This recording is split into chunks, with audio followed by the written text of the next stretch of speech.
Kayleigh McEnany along with Harold Ford Jr., Jesse Waters, Dana Perino, and Greg Gutfeld. It's 5 o'clock in New York City, and this is The Five. You don't want to start a fight with them and tell you cars and unlocked container,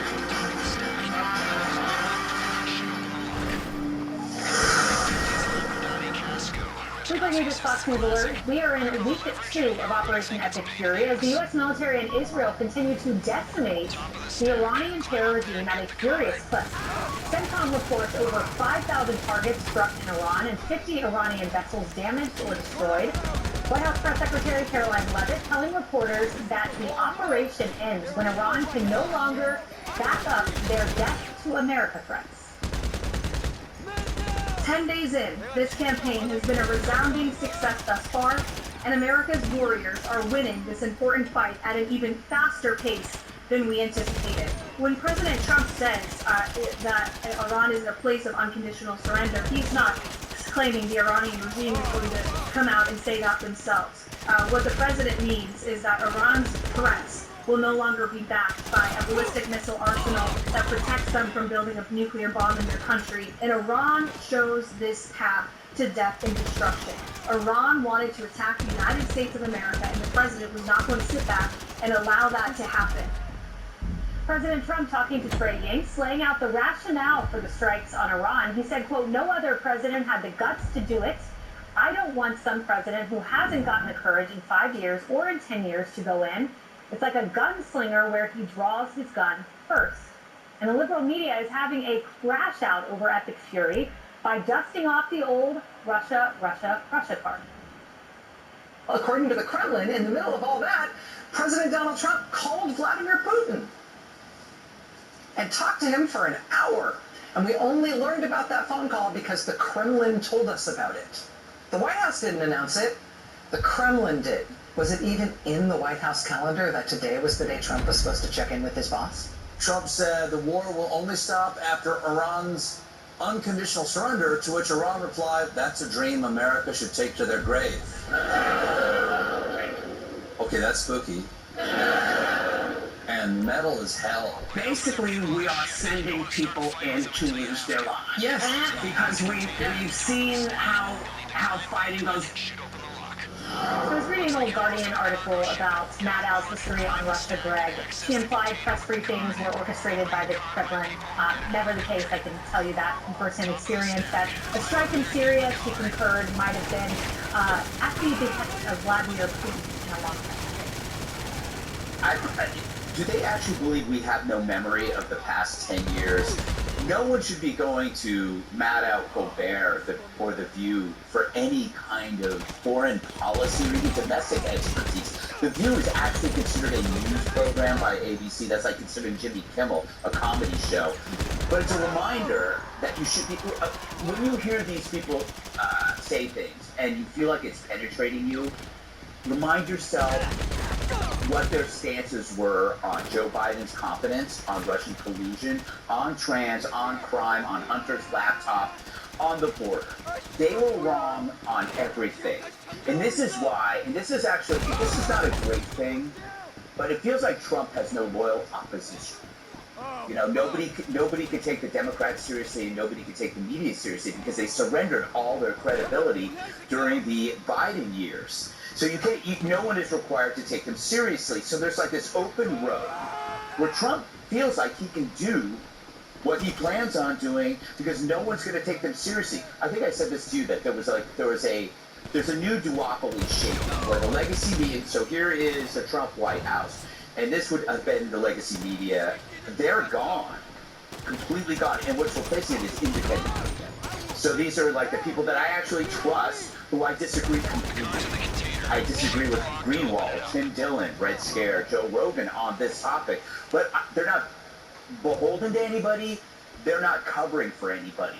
So I take their criticism to heart. It penetrates me, but nothing I get from mainstream media comes. It's like rain hitting the windshield of a Humvee. It's just, I don't feel it. The media has to realize what they've done by completely abdicating their calling to their career. In terms of backing Biden and demonizing the other guy, they've left this open road and Trump is going right through it. If the media had been honest for the past 10 years, instead of gaslighting us on all of these issues that I mentioned, they could offer credible criticism and we could listen. But they didn't, and they can't, so it doesn't matter. You know, Dana, and you look at what's coming out of Iran. They told President Trump to be careful. You could find yourself eliminated, asked about U.S. ground troops potentially. They said, no, we are waiting for that. Which surrounds the regime and protects them and suppresses the people. They're going to fight back. General Dan Kane said that this morning. He says, yeah, they're fighting, and I expected them to. And they might have more, and more missiles hidden. That was one of the suggestions that perhaps they're holding back to wait for something else. But the trajectory is quite amazing. What our military has been able to do to degrade the possibility of the capacity of Iran to attack their neighbors and their own people is quite extraordinary. That is nothing short of extraordinary. And of course that includes a lot of intel, not only from our side, but from the Israelis as well. And don't forget, I think that it's important, it's not just been this past 10 days, but Iran's proxy, Hamas, made a terrible decision on October 7th, 2023, when they decided to go in, take those people, kill those people, rape those people, take those people hostage. Many of them are Americans as well. And ever since then, Israel said, okay, that's it. And Biden sort of slow-walked Israel on this. Remember all the fights that the Biden administration had? Did we help them? Did we not help them? I don't know. And finally, Israel gets to the point where they did the Patriot attack. They killed people, not just the Patriots, but like many other sort of amazing intel. Then President Trump gets in and says, okay, I will help you. I do not want them to get a nuclear weapon either. So he did Operation Midnight Hammer. And yet still Iran wouldn't stop.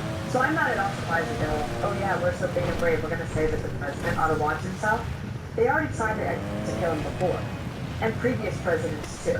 And many other Americans they did kill or maim. So they're a little bit getting what they deserve. One thing I would just say that I still think is unfortunate, curious, and I hope that we get this turned around in the next 36 hours, it's that there's so little capability for the people inside Iran to communicate right now. You don't know what they're saying, what they're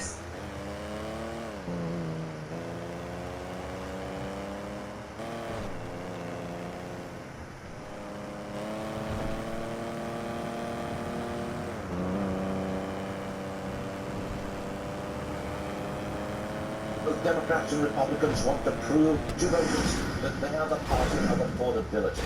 Chad Burgum joining us from Capitol Hill. Okay, what are the parties doing or saying to make their case? Stuart, good morning. Well, both sides claim they have a fix to drive down prices, and both parties blame the other side for economic pain. Democrats are focusing on how the war in Iran is forcing gas prices to spike. Inflation. Yeah, about that inflation, it's gone. American people are smart. This president promised affordability, and he promised no wars. I think the American people will draw their own conclusions. There's concern that consumers could see price increases in everything from plastics to aluminum to other gas products because of shipping issues in the Strait of Hormuz. House Speaker Mike Johnson is promising another bill to prime the economy.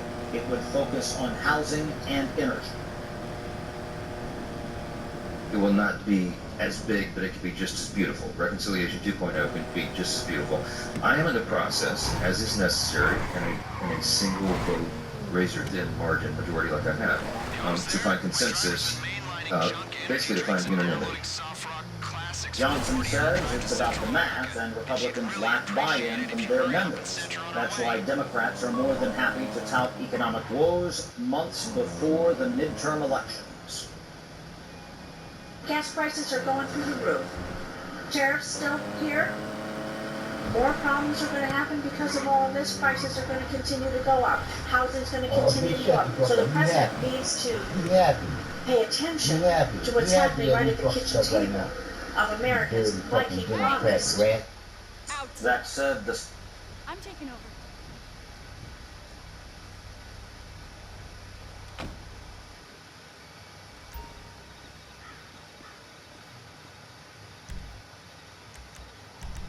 Well done. She's on the road. But now you gotta wait until the other teams deliver the schedule.